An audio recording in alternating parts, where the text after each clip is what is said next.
তো বন্ধুরা, তোমরা চিনতে পারো কি না? এটা বলতে পারবে এটা কি কেটে রাখা আছে? এটা কিন্তু এক ধরনের গাছ। তো সেটাকে ছোট ছোট করে পিস পিস করে সুন্দর করে কেটে রাখা আছে। আর আজকে কিন্তু এই গাছটাই আমাদের বাড়িতে রান্না করা হবে। তবে আজকে রাঁধুনি আমি না, আমার শাশুড়ি মা, তিনিই আজকে রান্না করবেন। আর এই দিকে দেখো কাঁকড়গুলোকে কাটা আছে, তো ওইগুলোকে একটু নুন হলুদ দিয়ে ভাপ তুলে নেব। তার কারণ কি বলো তো, আমাদের বাড়িতে পাতলা পাতলা করে কাঁকড়ো কাটলে তোমাদের দাদাভাই খেতে পছন্দ করে না, ও একটু মোটা ধরনের খেতে পছন্দ করে। তাই একটু মোটা মোটা করে পিস করে নিয়েছি। আর মোটা মোটা পিসগুলো না তেলে এমনিতে ভাজা হতে চায় না, তো সেই কারণে একটু ভাপ তুলে নিলে ভালো হয়। তো আমার সকল প্রিয় বন্ধুরা, তোমরা সবাই কেমন আছো? আশা করি তোমরা যে যেখান থেকে আমার ব্লগটা দেখছো প্রত্যেকেই খুব ভালো আছো এবং সুস্থ আছো। ঈশ্বরের আশীর্বাদ আর তোমাদের ভালোবাসায় আমি এবং আমার পরিবারের প্রত্যেকেই খুব ভালো আছি। তো পশ্চিম মেদিনীপুর জেলার একটি ছোট্ট গ্রাম থেকে আমি বনশ্রী, আর আজকে তোমাদের কাছে আরও একটি নতুন ব্লগ নিয়ে হাজির হলাম। এখন বাজে বেলা 9:30, আর আজ হলো শুক্রবার। আজকে আমি একটু দেরি করে কিন্তু ব্লগটা শুরু করলাম। তো দেখো, এখন আমি কড়াইতে জল দিয়ে দিলাম, আর এখানে দিলাম ছোলা, আর তারপরে দিয়ে দেবো ওই গাছগুলোকে একটু জলে ভাপ তুলে নেব। তারপর ওটাকে জল দিয়ে ধুয়ে আবার ঠিক করে রেখে দেব। তো আজকে আমি সমস্ত কিছু কিন্তু জোগাড় করে দিচ্ছি, রান্না মা করবে। তো তার আগে যেটুকু কাজ সেগুলো আমি করে নিচ্ছি, কারণ মা এখন বাইরের কাজগুলো করছে। তো তোমরা তো জানোই যে আমাদের গরুটা এখন বাড়িতেই থাকে, তো তার জন্য অনেক কিছু রান্না টান্না করে খাওয়াতে হয়। তো সেটা মা করছে এখন, আর আমি এই ফাঁকে মায়ের একটু কাজটা এগিয়ে রাখছি। তো এই ডাঁটাগুলোকে এখন দিয়ে দিলাম জলের মধ্যে, গরম জলে একটু ভাপ তুলে নেব। আর দেখো আজকে না ছোট কড়াইটা নিয়েছি, কাল রাতে বড় কড়াইটা রান্না করেছিলাম। তো তারপরে কিন্তু আর আজকে সকালে ধোয়া হয়নি, তো আমি গ্যাসটা কিন্তু শকুর করতে চাচ্ছি না, তো সেই কারণে এই ছোট কড়াটাতেই বসিয়ে দিলাম। আর বড় কড়াটা বসালে কিন্তু আমার গ্যাসটা আবার শকুর হয়ে যাবে, আবার ধুতে হবে, মুছতে হবে। তো সেই কারণে আমি ছোট কড়াটাতেই বসিয়ে নিলাম। আর জলটা কিন্তু অনেক বেশি হয়ে গেছে, তো তাই সেই জন্য একটু কমিয়ে নিচ্ছি জলটাকে।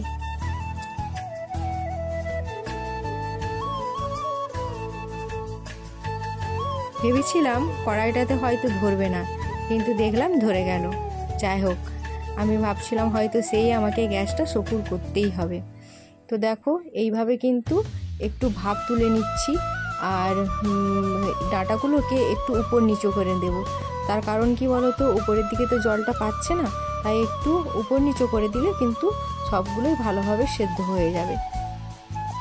আর এইদিকে দেখো আমার কিন্তু সমস্ত মশলা কেটে নিয়েছি, টমেটো, পেঁয়াজ কুচি, আর এদিকে আদা, রসুন, পেঁয়াজ এই তরকারিটার জন্য, ডাঁটার তরকারির জন্য এটা আলাদা করে মশলা করব। আর ওইদিকে ডিম ভাজা হবে, আর হবে মাছের একটু ঝাল বাটনা, আর কাঁকড় ভাজা, আর এই তরকারিটা। তো এই তরকারিটা কি তরকারি এখন কিন্তু বলছি না তোমাদেরকে, তোমরা গেস করো। তোমরা যদি বলতে পারো তাহলে কমেন্ট করে জানাও। আমি কিন্তু একবারে সববার শেষে বলবো যে এটা কোন সবজির তরকারি হচ্ছে। সবজি নয়, এটা একটা গাছের তরকারি হচ্ছে। তো এটা কিন্তু বাঙালরা খুব ভীষণভাবে খেতে পছন্দ করে, আর বাঙালরা কিন্তু রান্নাও করে খুব সুন্দর। তো চলো এখন আমি এক এক করে মশলাগুলো করে নিই।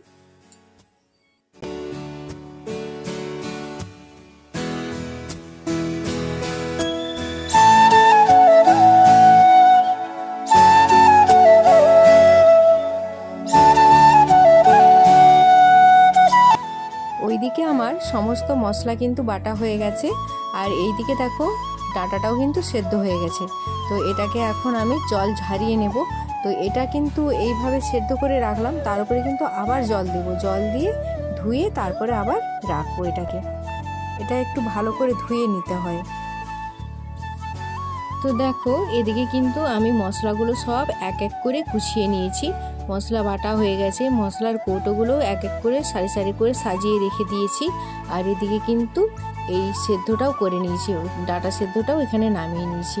আর ওইদিকে আমার হাঁড়িতে ভাত হচ্ছে, তো ভাত তো হয়ে গেছে। আর এদিকে দেখো চিংড়ি মাছগুলো একটু গরম করে নিচ্ছি, কালকে ভেজে রেখেছিলাম, তবুও বাসি মাছ তো একটু না গরম করলে ভালো লাগে না, তো সেই কারণে ওটাকে ভেজে নিচ্ছি।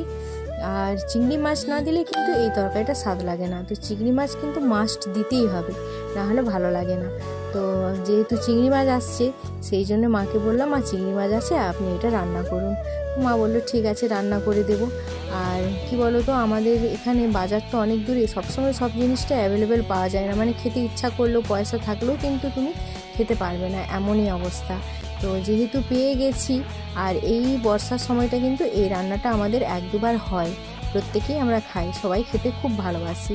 আর এদিকে দেখো কাঁকড়োটা আমি ভাজতে বসিয়ে দিলাম, কিন্তু একটা ভুল করে ফেললাম, ওই মাছ ভাজার তেলে আমি কাঁকড়োটা বসিয়ে দিলাম। তো এটা কিন্তু আমার ছেলে যদিও এক আধটা খেত, আর খাবেই না, কারণ মাছ ভাজার তেলে ভাজছি তো, আর বাবু একদমই খেতে চায় না মাছ ভাজার তেলে কোনো কিছু, মানে ভাজা করলে। তো দেখো কাঁকড়ো ভাজা তো করে রেখে দিলাম, আর এদিকে কিন্তু আমার মাছের ঝাল রান্নাটাও হয়ে গেছে। তো আমার রান্না হয়েছে মাছের ঝাল রান্না, কাঁকড়ো ভাজা আর ডিম ভাজা, আর হাঁড়িতে আছে ভাত। আর এইদিকে দেখো এখন কিন্তু মা চলে এসেছে রান্নাঘরে রান্না করতে। তো তোমরা দেখতে থাকো কীভাবে মা রান্নাটা করে। দেখো বন্ধুরা, আজ আমার শাশুড়ি মা আমাদেরকে রান্না করে খাওয়াচ্ছে। তো এটা কী রান্না হচ্ছে তোমরা একটু গেস করে বলো দেখি, এটা কী রান্না হচ্ছে। আজকে আমাদের শাশুড়ি মা রান্না করে খাওয়াচ্ছে আমাদেরকে ওলের ডাঁটা। আর এই রান্নাটা মা কিন্তু খুব সুন্দর বানায়, সেই জন্য মাকেই আজকে বললাম যে মা আপনি রান্না করুন। আর এক দিন তো মায়ের হাতে রান্নাও খেতে ইচ্ছে করে, তাই না? সেই জন্য মাকেই বললাম আজকে রান্নাটা করতে। তো দেখো ওইদিকে মা রান্না করছে, আর আমি ভাবলাম যে এদিকে আমি কাজগুলোকে টুকটুক করে গুছিয়ে নিই, বাকি যে কাজগুলো বাকি আছে তো সেইগুলোই আমি করে নিচ্ছি। একটু ভালো করে গ্যাসটা মুছে নিলাম, আর সমস্ত জিনিসপত্রগুলো এখন গুছিয়ে রেখে দিচ্ছি। আজকে সকালে কয়েকটা জিনিস কেচেছিলাম, জামা কাপড়, তো সেইগুলোই এখন তুলে নিয়ে চলে আসবো, আর সমস্ত কিছু ভাঁজ করে রেখে দেবো। এক আধ দিন না ভালো লাগে জানো তো, মানে কাজটাকে অল্টার করলে, অদল বদল করলে। তো এক একদিন তো ইচ্ছে হয় যে একটু ছুটি নেই, প্রতিদিন একই রকম রান্না করতে কি কারো ভালো লাগে?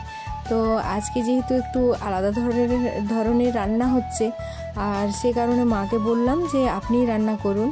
আর মা প্রতি বছরই এই রান্নাটা করে থাকে, আর আমাদের বাড়িতে তো হয় এই সময়, এই বর্ষাকালটাতে হয়, তো সেই কারণে মাকে বললাম যে আপনি রান্না করুন। আর আজকে যেন কি ভালো লাগছে জানো তো, মা রান্না করছে তো ভীষণ ভালো লাগছে, যেন মনে হচ্ছে কত কাজ কম, কিছুই কাজ নেই, মা রান্না করে দিচ্ছে। এক একদিন এরকমটা মনে হয় যে একজন কেউ একটু রান্না করে দিক, একটু খেতে দিক, ভালো লাগে এক একদিন। তো চলো, মা রান্নাটা করছে, তো মায়ের রান্নাটা তো তোমাদের সাথে শেয়ার করব। তো আমি জামা কাপড়গুলো একটু গুছিয়ে নিই, তারপর তোমাদের সাথে আবার দেখা করছি। মা, আমার বন্ধুদেরকে একটু বলে দিন কীভাবে আপনি রান্না করছেন। প্রথমে এটা কী করলেন? তেল দিয়ে ভালো করে কষে নিলাম আর কি। ও, তারপর মশলা করবেন? তারপর মশলা করবো।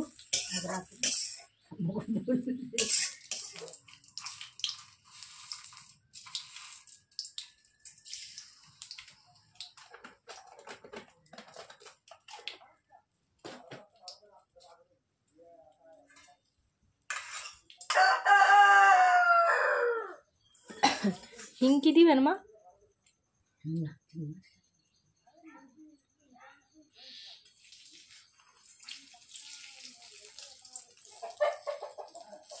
দিলে হবে যেন আছে, যদি দিবেন বলেন। গুঁড়া নেই তো? গুঁড়া নেই না, সেগুলো গুঁড়াই হিং আলাদা। অল্প সামান্য দিয়ে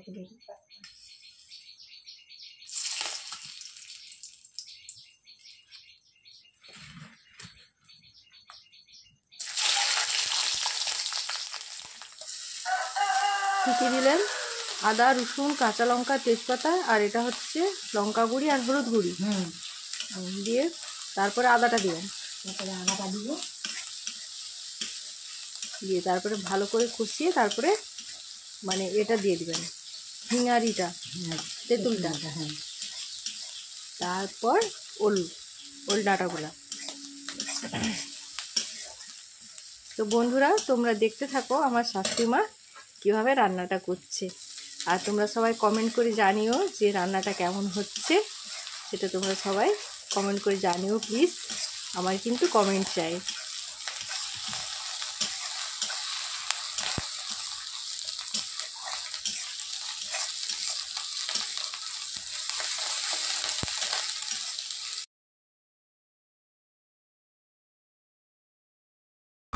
তো দেখো বন্ধুরা, মা ভীষণই লজ্জা পাচ্ছিল। তো মাকে বলছি যে মা, আপনি কিভাবে রান্না করছেন সেটা আপনি নিজে মুখে বলুন।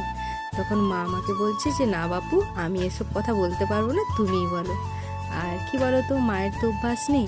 আর মায়ের কথা কেন বলছি, এখনো পর্যন্ত আমিই ঠিক করে কথা বলতে পারি না গুছিয়ে, তো মা কীভাবে বলবে। তো যাই হোক, মা এটা রান্না করছে। আর কি বলো তো, আমার শাশুড়ির যে বাবার বাড়ি যেখানে, সেখানে অনেক সেই বাড়ির পাশাপাশি কিন্তু অনেক বাঙালিরা থাকে। তো তাদের কাছে ছোট থেকে দেখেছে যে কিভাবে কি রান্না হয়। আর বাঙালিরা কিন্তু এইসব রান্না খুব ভালো করে এবং খুব খায় তারা। তো মা দেখেছে, তো ছোট থেকে দেখে দেখে মাও শিখে গেছে রান্নাটা। আর এটা কিন্তু সেই জন্য আমাদের বাড়িতেও হয়, অনেক কিছু রান্নাই হয়, বাঙালদের অনেক কিছু রান্নাই আমাদের বাড়িতে হয়। মা করে, তবে আমরা করি না, মা করে সেই সব রান্নাগুলো। আর খেতেও কিন্তু খুব দারুণ লাগে খেতে। তো দেখো, রান্না হয়ে গেছে। আর এখন কিন্তু জলও দিয়ে দিল মা। আর একটু হয়তো ফুটলে তারপরে হয়তো চিংড়ি মাছটা দেবে। এটা কি দিচ্ছেন, ঘি? হ্যাঁ দিচ্ছি ঘি। ঘি আর কি দিবেন? গরম মশলা আর চিংড়ি মাছ দিয়েছি। বাহ, চিংড়ি মাছ। হ্যাঁ। ওয়াও, আজকে রান্নাটা দেখেছো কি সুন্দর কালারটা হয়েছে, দারুণ। দেখেই মনে হচ্ছে খেতে দারুণ হবে। তারপর দিয়ে দিলাম গরম মশলা। বাহ, সুন্দর একেবারে। রান্নাটা দেখেই মনে হচ্ছে দারুণ সুন্দর হয়েছে। এবার খেয়ে দেখতে হবে কেমন হয়েছে। আর তোমরা কিন্তু কমেন্ট করে জানাবে যে রান্নাটা কেমন দেখতে লাগছে। এখন বাজে বেলা 2টো, আর সবাই চলে এসেছে খেতে।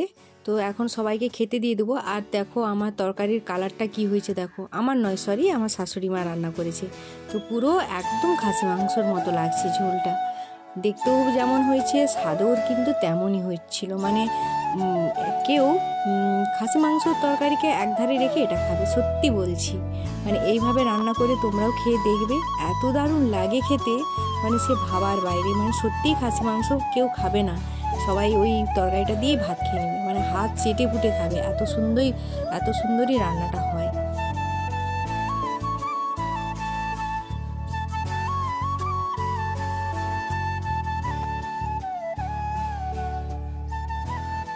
তো দেখো, এখন কিন্তু দুপুর গড়িয়ে বিকেল হয়ে গেছে। আর এই যে সব খেলাধুলা করছে। তো আজকে ওই পাশের বাড়ি থেকে ছেলেটাও এসেছে আমাদের বাড়িতে খেলতে। তো এখন বৃষ্টির জন্য, তো বর্ষাকাল, সেই জন্য বাচ্চাগুলো আসে না, নাহলে প্রতিদিনই বিকেলে আসে আর সবাই মিলে এখানে খেলতে থাকে। তো তাদের সাথে আমাদের বাবুও যোগ দিয়েছে। তো ওদের সাথে ও খেলে আর ওদের সাথে মারপিট করবে। আর মারপিট বলতে কি, ওদেরকে একটু রাগাবে, যাতে ওরা রেগে যায়, এরকম একটু খুনসুটি আর কি। বড় হয়েছে তো, যত বদমাশি বুদ্ধি ওর মাথায় থাকে বেশি। তো যাই হোক, ওরা ওইদিকে খেলছে আর আমি এদিকে দেখো জামা কাপড়গুলো তখন তো কয়েকটা ভাঁজ করেছিলাম আর কয়েকটা শুকনো হয়নি বলে রেখে দিয়েছিলাম, মিলে রেখে দিয়েছিলাম। তো সেগুলোই এখন ভাঁজ করে নিচ্ছি। আর আজকে জানো তো অনেকগুলো জিনিস, অনেক কাজ আছে। আর মাথাটাও কিন্তু দুপুরের পর থেকে দাদা ভাই আর বাবুর কয়েকটা জামা অনেক দিন থেকে কাঁচা হয়ে পড়েছিল। তো আয়রন করব করে আর সময়ও হচ্ছিল না আর করাও হয়নি। তো আজকে একটু বিকেলে সময় পেয়েছি আর সেই জন্য এখন বসে পড়লাম আয়রন করতে। আর কি বলো তো, প্রতিদিনই ভাবি যে পড়িয়ে উঠে করব, কিন্তু সে আর হয় না। পড়িয়ে উঠে তখন হয় রান্না থাকে, না হলে আগে থেকে রান্না করে নিলেও তখন এই ফোনে একটু এডিটের কাজ থাকে, এইসব করতে করতে আর এইসব কাজগুলো একদমই হচ্ছে না। তো আজকে ভাবলাম যতই যাই হোক, তো আজকে কিন্তু আয়রনটা করেই নেব। তো সেই কারণে দেখো আয়রন করতে বসে গেছি। আর এদিকে কিন্তু মাথাটাও ভীষণ ব্যথা করছে, ভীষণ যন্ত্রণা করছে। তো কিচ্ছু করার নেই, করলেও এখন করতে হবে। তো এখন ভালোভাবে এগুলো সব, অনেকগুলোই জামা কাপড় আছে, জামা আছে, প্যান্ট আছে, তো সবগুলো চলো এখন ভালোভাবে আয়রনটা করে নিই, তারপর আবার তোমাদের সাথে কথা বলছি। তো এই দেখো আমার সমস্ত জামা কাপড় আয়রন করা কমপ্লিট হয়ে গেছে। তো এরপর ওরা পড়তে আসবে, তো এখন নিচে যাব। নিচে গিয়ে ওদেরকে পড়াবো। আজকে কিন্তু রান্না সেইভাবে কিছু করবো না। তো বন্ধুরা, বিকেলের পর শরীরটা এত খারাপ লাগলো, মানে দুপুর থেকেই মাথাটা খুব ধরে ধরে ছিল, কিন্তু বিকেলের পর এত খারাপ লাগলো। তারপরে অদ্রিজা আর সোমকে পড়ালাম, মানে প্রচণ্ডই মাথাটা ব্যথা করছে, এখনো পর্যন্ত ব্যথা করছে। তো একটু রাত্রের খাবার আজকে জলদিয়া ভাত আর আলু ভাজা কুঁদরি ভাজা করেছি, আর মাছ আছে, মাছ মেখে দেবো পেঁয়াজ লঙ্কা দিয়ে, আর বাবুর জন্য একটু ডিম ভাজা করে দেবো। তো শরীরটা ভীষণই খারাপ লাগলো। আজকে মা অনেক যত্ন করে রান্না করে খাওয়ালো আমাদেরকে, কিন্তু কি বলতো, সকালে পান্তা ভাতটা খেয়েছি না, ওই পান্তা ভাতটা খাওয়ার জন্যই শরীরটা এতটা খারাপ হয়ে গেল। এমনিতে পান্তা ভাত আমি খাই না, আর এখন সহ্যও হয় না। খালি পেটে পান্তা ভাত আর মাছ চটকে খেয়ে নিয়েছি, মানে খেতে ইচ্ছেও করছিল, লোভ লাগছিল, সেই জন্য খেয়ে নিলাম। আর দেখো না শরীরটা কেমন খারাপ হয়ে গেল। তো সেই জন্য আজকে আর কোনো রাত্রের কাজ রান্না বান্না কিছুই শেয়ার করলাম না। লোক বলে না যে লোভে পাপ পাপে মৃত্যু, আর সেই অবস্থাই হয়েছে আমার। তো শরীরটা এখন এত মাথা যন্ত্রণা করছে, মাথাটা এত ব্যথা করছে, কিচ্ছু ভালো লাগছে না। এখন একটু শুবো, তারপরে ওরা আসলে তখন খেতে দেবো, তোমাদের দাদাভাই আর বাবু। তো বন্ধুরা, আজকের ব্লগটা এই পর্যন্ত। আবার দেখা হবে আগামী একটি নতুন ব্লগের সাথে। তো ততক্ষণে পর্যন্ত তোমরা সবাই ভালো থেকো, সুস্থ থেকো, নিজের খেয়াল রেখো, নিজের পরিবারের খেয়াল রেখো। আর হ্যাঁ, অবশ্যই আমি মনে রেখো। আর আমার আজকের ব্লগটা তোমাদের কেমন লাগলো অবশ্যই কমেন্ট করে জানিও। তো চলো, আজকের মতো টাটা, বাই বাই, শুভরাত্রি।